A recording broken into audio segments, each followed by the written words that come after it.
there. This is Walking and Talking. Today I start a new research, which I'm going to maintain for this week, and the topic is nothing. So I'm going to study nothing and figure out how it can help me to to understand myself, the world, language better. So how you start studying nothing? That's a good question. So I think it's one of the most mysterious thing in the universe. It is nothingness. Because from one side it seems pretty obvious thing, or it's like the lack of anything. But from the other, it seems impossible to understand what it is. And that's a big problem, because you may think it's useless to talk about nothing or nothingness. It doesn't make any sense. It's just a waste of time. And what's the point?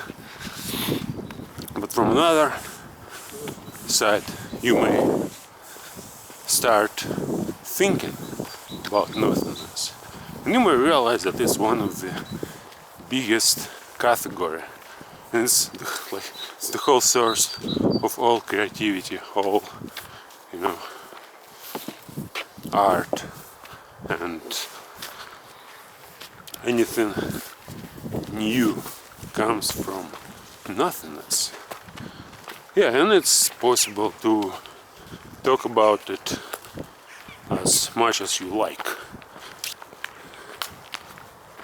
If you start talking about something, you pretty fast can achieve the state when you know too much about the subject.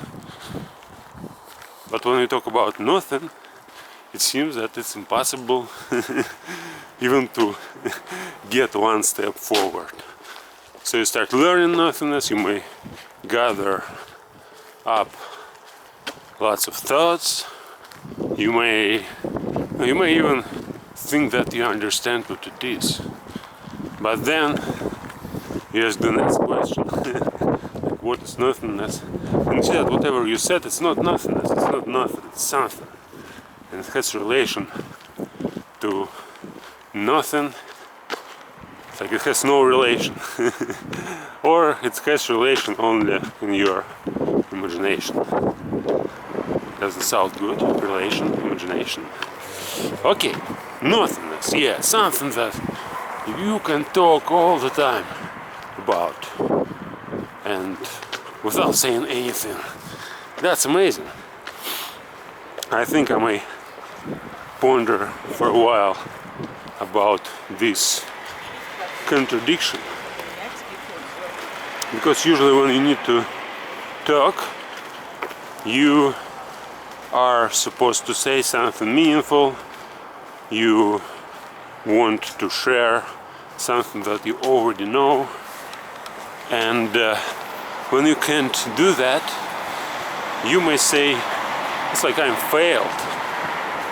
I didn't say anything what I intended to say. And then you may find that actually you said a lot, but it just doesn't make any sense. But if you learn how to manage this way of talking, when you say something meaningful and then you add some irrelevant, useless stream of consciousness to whatever you have said, like, it's pretty amazing. Well, yeah, it sounds so stupid. And it's also like self-denial. And why did I choose this topic, nothingness, after egoism. I was thinking that egoism, well, basically not the egoism itself, but the ego, the self, is something that doesn't exist in the real world. Because whenever you look at it, at the next moment it's something different. And it always changes its form, its content. It doesn't mean that it doesn't exist, it means that it's things that you can't catch. And nothingness, well, there's some traditions, like philosophical traditions, which say that ego doesn't exist. It's an illusion. And in these traditions, basically, they put nothingness as the essence of the world. So it's like there's no, from that point of view, nothing exists. Or everything is just an illusion. And it's pretty well developed theoretical concept. But the problem with that concept is that when it comes to the world, when it comes to actions and feelings, you can disapprove this concept without even saying a word. So you just need to do something. And even if it may be theoretically considered as an illusion, you still can overturn this theory just by applying to reason itself. Since you are able to think, since you are able to describe something, this act of thinking and describing things isn't an illusion. Or if it's an illusion, well, it doesn't make any sense because, well, no matter how you call it, illusion or the world, the point is that we use language for talking about some things which we can understand. And if you use the name, which implies the lack of, anything substantial, it still doesn't mean that this thing doesn't exist. It just means that, well, there's some point of view from which it doesn't make any sense. But generally speaking, it exists, and we can talk about it. It's like really annoying way of reasoning, and I don't like it. I think there are many things about nothingness which can be useful for your real life, for your practical life, and especially it refers to your thinking, because your thinking is also something that you can call real life. From that point of view, we may say that your real life and thinking aren't different.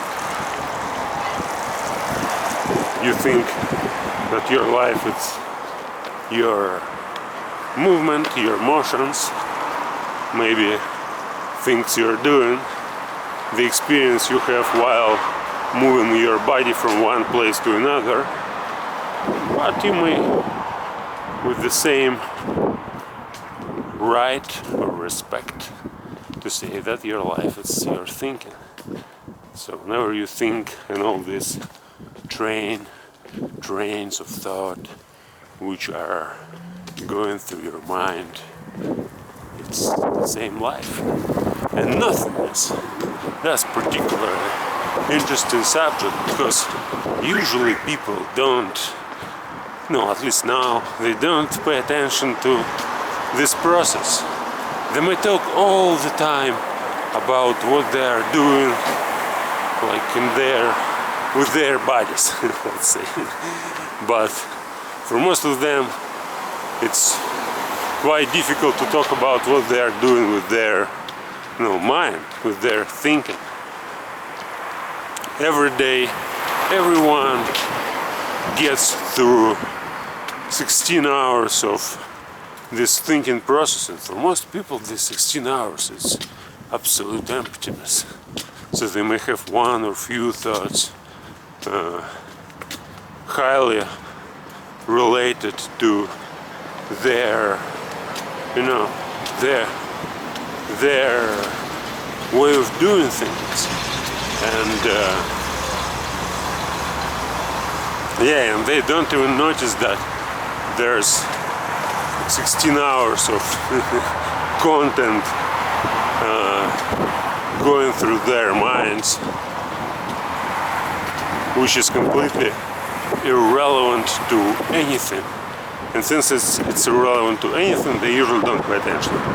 Well, at least it seems from the standpoint of somebody who thinks most of the time, and who, like me, and who considers thinking as who prioritize thinking to doing. Like, there are a couple of ways how we can look at the world and people in general. So there are some man of action and man of thinking, or man of knowledge, you may say. And the point is that for the former, it's like life is considered as a sequence of different events and actions, whatever they are doing. And for the latter, it's considered as a sequence of thoughts. You may look at history, for example, in the same way. Let's suppose that you are studying history. You may study, like, suppose it's a history of your country or your culture, which is often the same thing. Not always, but quite often. So you study it, and you study like this ruler and that ruler who ran the country at a particular period of time, and wars, and some probably reforms and changes. And it's like you're studying history of man of actions, basically. But in the same way, you may study history of man of thinking or knowledge, and it's much richer history. You may study people who are writing, and when you even when you study history of man of actions, you still study it through materials which are left by basically by men of thinking, because who else is gonna write some what's going on here. What's time? 14 minutes. Yeah, I think I'll finish this video in a couple of minutes. Yeah, I started from nothingness. It's so cool theme, because no matter what you say, you may always make a conclusion that since you're talking about nothingness, everything what is said is used to to your purpose. Nothingness, that's okay. Even if I haven't said anything meaningful, that still makes sense because I'm talking about nothing. Yeah, just the first attempt to think, it's quite often it's like it doesn't work. So I'm doing it to focus my attention on this subject, and always my mind doesn't want to be focused on that subject. But after 1, 2, 3, 4, 10 walking and talkings, I can think about it much deeper and find something really meaningful. And we'll see how it works in the next video. So, but this one I think I must finish right here.